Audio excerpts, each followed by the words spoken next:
Good morning, Riding Trip fans. It is Wednesday, almost the middle of June. And last week I invited you to ask me questions about things that you wanted to know with regard to the business or myself or pretty much anything. So, one of the questions that came up was about the prices of our trips. And I want to just quickly focus on two items with regard to the prices. I'll start the first one with why sometimes the prices are so varied on the trips.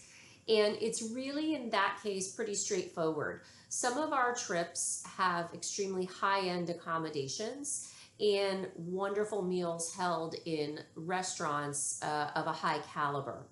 So the level of service that you receive on those particular trips really dictates the price of the trip itself.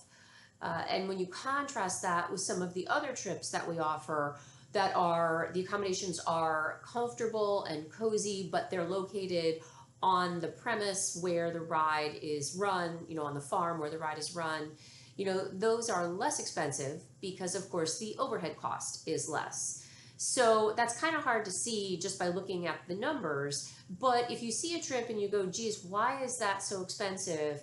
Shoot me an email, shoot a message out on Facebook or text or something like that, and I'll be glad to let you know what the deal is with that particular trip. But the second thing I want to cover is how we actually price our trips, how we come up with the prices that you see published. So in particular, I'm going to focus on the trips that are in Europe, since generally those are quoted to us in euros. And if you are on their websites, you'll see the trips listed in euros, not necessarily in US dollars. And it's very straightforward. I mean, we take a survey of the exchange rate and we generally go back about 6 months, and then we'll take a snapshot from a year ago just to see what the strength of the dollar was against the euro. And then we try to look at current economic trends here. And this sounds so complicated, but it's really not. I mean, you can easily look at any financial report for the GDP and how that's doing and sort of get a snapshot for what you think the dollar is going to do in terms of strength. And then we look at the exchange rate, the current exchange rate, and we establish the price based on that. So generally speaking, if you look at the prices in US dollars that are published on our website, and or you see a price on a facility's website listed in euro and you convert that at the appropriate exchange rate, those prices should be essentially at parity.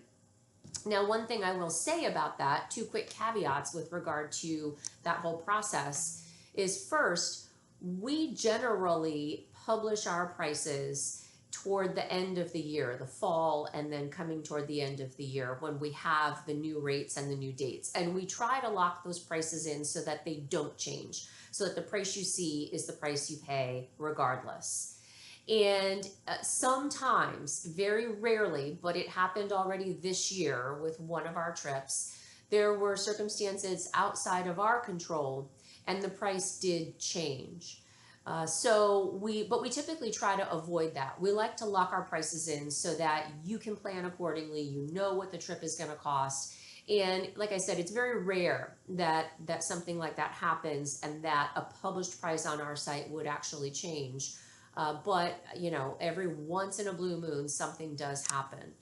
So that's kind of a nice thing in terms of how we run our business, because I've noticed on other companies, they won't lock in the price until you get ready to make the last payment on your trip, which is generally very close to when you're going to travel. So you could be experiencing an increase. It's funny, it's never a decrease in the price. It's funny how that works. But you could be experiencing an increase from some of those places. We do not do that. We generally post the price. And if there is a problem, like there was with the one trip earlier this year, we typically contact the clients and let them know so that they then have a recourse if they want to make some changes and so forth. And we try to help wherever we can. The other thing I'll mention about the exchange rate is a lot of folks like to use the exchange website XE.com.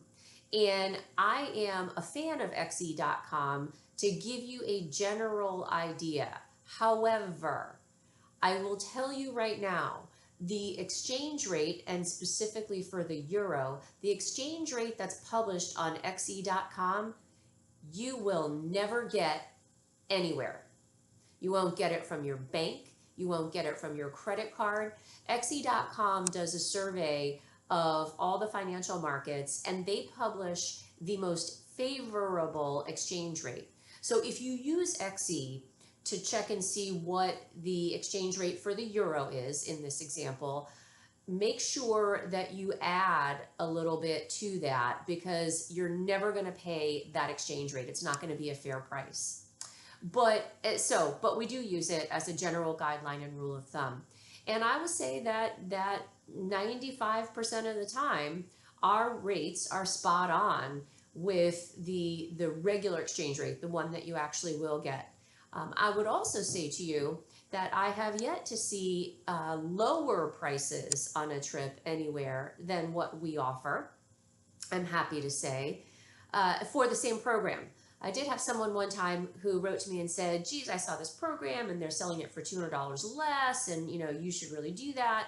And I was curious about it. So when I checked it out, it actually wasn't the same program, same facility, different program, not as much riding. So it's kind of nice. We, just so you know, we do a survey of the marketplace to make sure that our rates are competitive and generally the best. So we do it as a way to ensure that you are getting the best value for your experience. So anyway, that was one of the questions from last week, and that is how we establish our pricing and how we publish it.